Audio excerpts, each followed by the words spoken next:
성도님, 혹시 가나안 성도들이라고 들어보신 적 있습니까? 가나안 성도들. 가나안을 거꾸로 말하면 안 나가죠. 안 나가. 가나안 안 나가. 스스로 그리스도인이라고 고백하지만 교회는 안 나간다는 성도들을 지칭하는 신조어입니다. 마치 이스라엘 사람들이 광야에서 방황하는 것처럼 이들은 적과 꿀이 흐르는 온전한 교회를 찾아 헤맵니다. 그러나 결국 대부분은 정착을 하지 못합니다. 3년 전 목회 사회학 연구소의 발제문을 보면 이들은 대개 20대에서 40대 사이의 그룹인데 여러 가지 이유로 기존 교회에 적응하지 못하는 성도들이라고 합니다. 강요받는 신앙에 대한 부담감, 성직자와 평신도 사이의 소통 부재, 사회와 단절된 신앙과 삶의 불일치 등을 이들이 등장하게 된 주된 배경으로 꼽습니다. 가나안 성도수는 최소 300만 정도, 그러니까 2013년도 기준으로 300만이니까 훨씬 더 많겠죠. 지금 이 적지 않은 수치는 한국 교회가 큰 변화에 직면했다는 사실을 보여줍니다. 아마도 우리 주변에 가나안 성도가 많이 있을 거라고 짐작합니다. 저 또한 제 지인들을 둘러보면 예외가 아니기 때문이죠. 예수님은 좋은데 교회 조직이나 사람들이 싫다라는 겁니다. 저는 이런 생각을 해보았습니다. 이 젊은 층들이 기존 교회 내에서 적응할 수 없었던, 떠날 수밖에 없었던 어떤 적대의 장벽이 있지 않았을까? 성도들 사이에 예수님의 화평을 가로막는 막힌 담이 있지 않았을까? 어떻게 소망의 공동체가 끊임없이 절망의 분열의 역사를 쓰고 있는가? 사실 이런 현상은 비단 한국 교회뿐만 아니라 밴쿠버를 비롯해 전 세계 교회가 예외는 아닌 것 같습니다. 슬프지만 보편적인 현상이 되어가고 있습니다. 저는 오늘 이 이유에 대한 답을 하고자 이 자리에 선 것이 아닙니다. 다만 성령 하나님께서 바울 사도를 통해 말씀하셨던 교회의 본질에 대해 다루고자 하는데요. 왜냐하면 당시 로마 감옥에 투옥된 바울이 에베소 교인들에게 이 편지를 쓸 때 에베소 교회 내에 있었던 적대의 장벽을 고려하고 썼기 때문입니다. 그리고 이 장벽이 시대착오적인 허상임을 알리고자 교회가 무엇인지를 공동체적인 비전을 품고 설명했기 때문입니다. 당시 에베소 교회는 두 부류로 나눠져 있었습니다.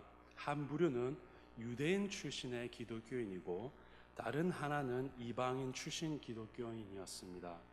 모두 예수님을 영접했지만 이들 사이에는 긴장이 갈수록 고조되고 있었습니다. 왜냐하면 유대 그리스도인들이 이방 그리스도인들을 하찮은 죄인으로 여겼기 때문입니다.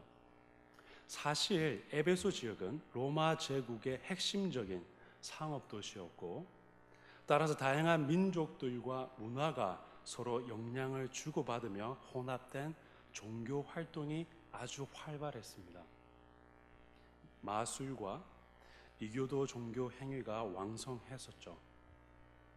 이런 도시에서 자란 이방인은 당연히 이교도 신들을 섬기다가 개종한 지 얼마 안 된 초신자들이 대부분이었던 것 같습니다.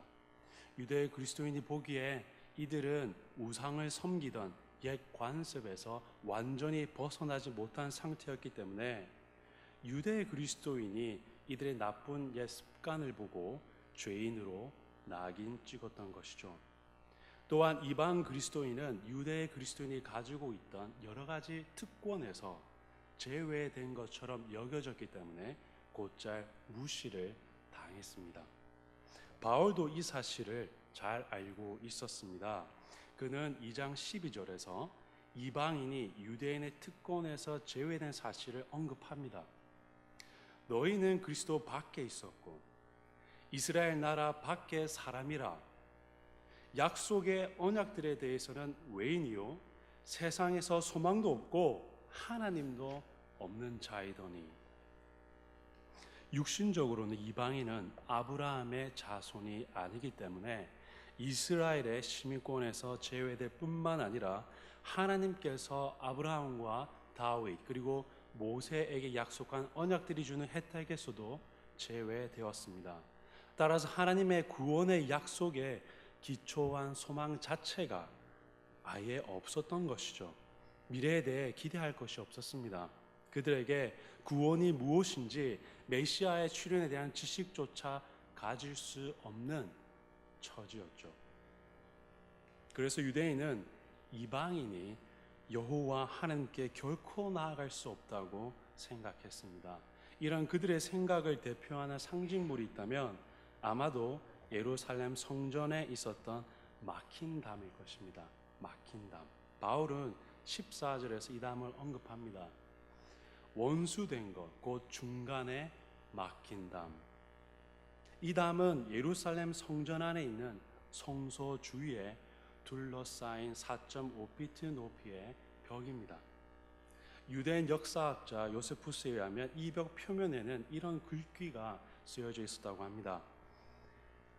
이방인은 성소 주위의 마당과 난간 안으로 들어오지 마시오. 누구든지 이를 어길 시 죽음을 면치 못할 것이요. 사도행전 21장 28절 앞뒤 문맥을 보면 바울은 에베소 사람 드로비모를 예루살렘 성전에 데려온 적이 있습니다. 그런데 성전을 더럽혔다는 이유로, 데려온 것 자체가 더럽혔다라고 생각하는 것이죠. 유대인들에게 비난을 받고 예루살렘에서 붙잡혔습니다. 바울이 거의 죽을 뻔한 사건이었죠. 그만큼 이 담은 유대인은 선택받은 민족으로서 여호와 하나님께 나아갈 수 있지만, 예배할 수 있지만 이방인은 하나님께 접근조차 할 수 없다는 것을 상징했습니다. 그러나 이것은 표면적인 담이지 진짜 본질적인 장벽은 아니었습니다. 두 그룹 사이를 갈라놓았던 견고한 진짜 장벽은 모세의 율법이었습니다. 유대인 구전 율법을 문서화한 미시나를 따르면 당시 유대교에서 사용한 구전 율법은 하나의 울타리 역할을 했다고 합니다. 랍비들은 율법은 거룩하기 때문에 구분되어져야 하고 의도적으로 이방인으로부터 보호하려고 했습니다. 그러다 보니 율법 그 자체가 이스라엘 주변의 울타리가 되었던 것이죠. 이방인과 유대인을 종교적으로 사회적으로 나눴고 그 결과 둘 사이는 깊은 분열이 생겼습니다. 유대인은 이 구분에 의해 스스로 우월감에 사로잡혀 있었습니다. 바울은 이제 이러한 적대의 장벽을 해결하기 위해 교회가 무엇인지, 교회의 본질을 설교하기 시작합니다. 이 내용이 오늘 19절에서 22절의 본문 내용입니다. 한 번 더 읽겠습니다. 19절에서 22절입니다. 그러므로 이제부터 너희는 외인도 아니요 나그네도 아니요 오직 성도들과 동일한 시민이요 하나님의 권속이라, 가족이란 뜻입니다. 가족이라. 너희는 사도들과 선지자들의 터 위에 세우심을 입은 자라. 그리스도 예수께서 친히 모퉁이 돌이 되셨느니라. 그의 안에서 건물마다 서로 연결하여 주 안에서 성전이 되어가고 너희도 성령 안에서 하나님이 거하실 처소가 되기 위하여 그리스도 예수 안에서 함께 지어져 가느니라. 19절에서 바울은 에베소 교인들에게 교회는 성도들과 동일한 시민이고 하나님의 가족이라고 정의합니다. 특히 그는 이방 그리스도인은 더 이상 하나님의 구원으로부터 제외된 낯선 사람들이 아니라 하나님을 믿는 모든 성도들과 동일하게 하나님 나라에 소속된 시민이고 하나님의 가정의 자녀라고 이들의 영적인 신분의 변화를 강조하고 있는 것이죠. 역사적으로 예수님 이전 시대에는 여호와 하나님을 믿는 유대인들만 하나님의 백성으로 여겨졌습니다. 그러나 예수님 이후부터는 누구든지 예수님 안에 있는 자들이 성도가 됩니다. 이러한 새로운 성도들의 모임이 교회인 것이죠. 바울은 13, 14절에서 이 점을 분명하게 밝힙니다. 제가 풀어서 읽도록 하겠습니다. 13, 14절입니다. 전에 멀리 있던 너희가, 이방 그리스도인 너희가 이제는 그리스도 예수 안에서 그리스도의 피로 하나님과 가까워졌느니라. 그는, 예수님은 우리의 화평이신지라 둘로 유대인과 이방인을 하나로 만드사 원수된 것 곧 중간에 막힌 담을, 유대인의 모든 육신적인 특권들, 특히 모세 율법들을 자기 육체로 예수님께서 십자가에서 허시고 법조문으로 된 계명의 율법, 모세 율법을 완전히 폐하셨으니 이는 이 둘로 자기 안에서 한 새 사람을, 새로운 피조물을 지어 화평하게 하시고 또 십자가로 이 둘을 한 몸으로 그리스도 예수 안에서 한 교회 공동체로 하나님과 화목하게 하려 하심이라. 유대인이 손에 쥐고 있었던 육신적인 특권들이 성도가 되는 조건으로, 하나님의 백성이 되는 조건으로 더 이상 작동되지 않고 예수 안에 있느냐가 신약시대 이후 모든 성도들의 기초가 된 것입니다. 바울은 이 기초에 관해 다음 구절에서 더 설명하기 시작합니다. 다 같이 10절을 읽도록 하겠습니다. 너희는 사도들과 선지자들의 터 위에 세우심을 입은 자라. 그리스도 예수께서 친히 모퉁이 돌이 되셨느니라. 마치 모퉁이 돌, 초석, 이 돌과 터, 그리고 개별적인 돌들의 짜여짐이 한 건물의 기능과 운명을 결정하는 것처럼 예수님 안에 있는 새로운 성도들의 공동체는 예수님과 사도들과 선지자들 위에 세워졌습니다. 여호와 하나님께서는 이방인들을, 우리를 포함하여 바로 이 초석과 터 위에 살아있는 돌들로 지정하신 것이죠. 놀랍지 않습니까? 여기서 사도들과 선지자들은 예수님의 12 제자들이나 바울 등과 같이 예수님으로부터 직접 보냄을 받고 예수님의 복음을 전하는 자들을 지칭합니다. 성령님에 의해 그들에게 알려진 복음의 비밀을 전하는 자들이죠. 이들을 통해 영원부터 하나님 속에 감추어졌던 그 구원의 비밀이 인간의 지난 역사 속에서 전해지고 또 전해지면서 그리스도의 몸된 교회가 성도들과 함께 우리를 포함하여 모든 모퉁이 돌 대신 예수님을 중심으로 계속 지어져 가고 있는 것입니다. 이 유기적인 건물은 주님께서 다시 오실 때까지 결코 쉬지 않는 인류 역사상 가장 오랜 시간에 걸쳐 지어져 가고 있는 하나님의 건물입니다. 바울은 이 완공 중인 교회의 진행 상태와 기능에 대해 다음 구절에서 설명합니다. 다 같이 21절과 22절을 보시겠습니다. 그의 안에서 건물마다 서로 연결하여 주 안에서 성전이 되어가고 너희도 성령 안에서 하나님이 거하실 처소가 되기 위하여 그리스도 예수 안에서 함께 지어져 가느니라. 비록 바울은 여기서 교회의 연합에 대해 건축적인 언어를 사용하고 있지만 교회는 살아있는 유기체며 다 함께 연합하여 성장하는 거룩한 공동체로 묘사하고 있습니다. 바울 시대의 건물 기초에 사용하는 돌들을 다듬는 작업은 긴 시간과 노력을 필요로 했습니다. 서로가 정확히 연결되어 끼워 맞춰져야 하기 때문에 돌들의 표면을 부드럽게 깎고 다듬는 작업은 매우 정교한 기술을 요구했고 수공업이기 때문에 오랜 시간이 걸렸습니다.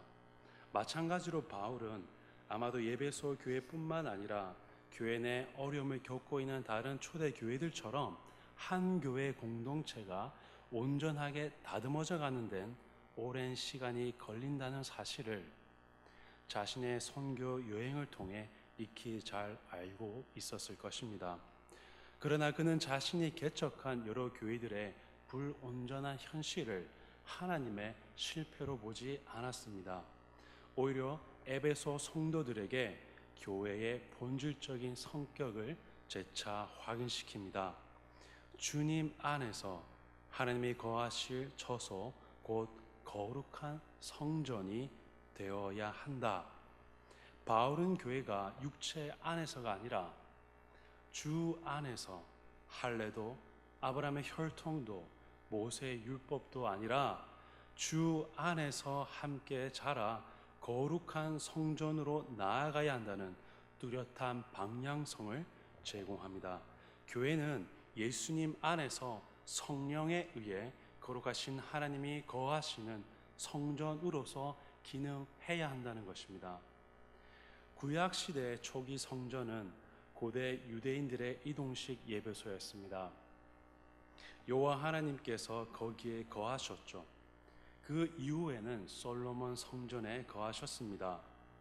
그러나 신약시대에 성령님이 오신 이후부터는 예수님을 믿는 그리스도인 개개인 안에 성령 하나님이 거하십니다. 이들이 모여 연합된 그리스도의 몸이 바로 교회가 되며 거룩한 성전으로서의 역할을 하는 것이죠.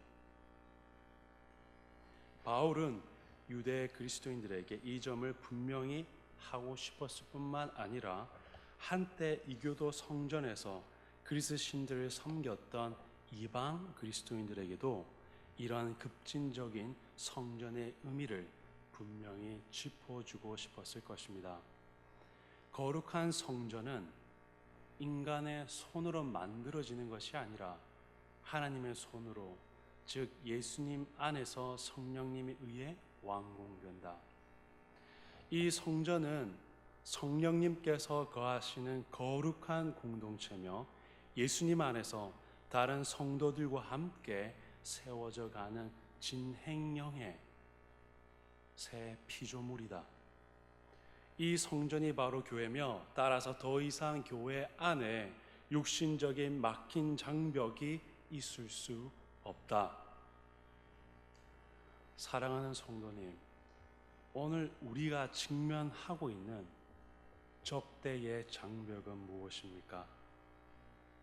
성도와 성도 사이에, 나와 너 사이에 깊은 구덩이와 골짜기를 정신없이 파고 있는, 우리 손에 쥐고 있는 그 삽과 곡괭이가 무엇입니까? 교단입니까? 인종입니까? 학력입니까? 재산입니까? 봉사 시간입니까? 사회적 지위입니까? 직책입니까? 내가 알고 있는 그 지식입니까? 사실 한때 우리 모두도 육신적으로는 이방 사람들이었고 그리스도 밖에 있었고 세상에서 소망도 없고 하나님도 없는 사람들 아니었습니까?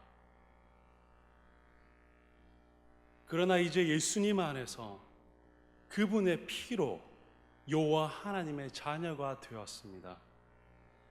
따라서 우리들 중 누구라도 교회의 모퉁이돌 되신 예수님 밖에서는 스스로 교회라 말할 수 없을 것입니다.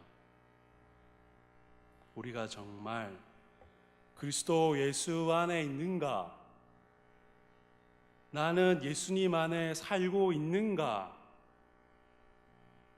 오늘날 우리가 직면한 교회의 어그러진 자화상 앞에서 우리 자신에게 질문해 보아야 할 근본적인 질문 아니겠습니까? 제가 기도하고 주기도문으로 예배 마치도록 하겠습니다.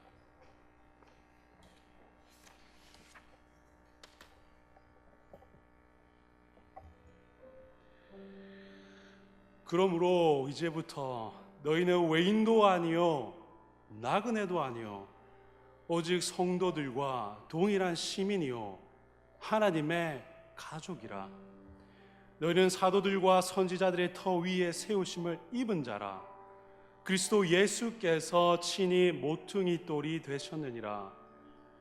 그의 안에서, 예수 그리스도 안에서 건물마다 서로 연결하여 주 안에서 성전이 되어가고, 너희도 성령 안에서 하나님이 거하실 초소가 되기 위하여 그리스도 예수 안에서 함께 지어져 가느니라. 살아계신 성삼위일체 하나님, 예수 그리스도의 피로 세우신 저희가 당신이 기쁘게 거하실 수 있는 거룩한 초소가 될 수 있도록 빚어가 주시기를 간구합니다. 예수님의 이름으로 기도합니다. 아멘.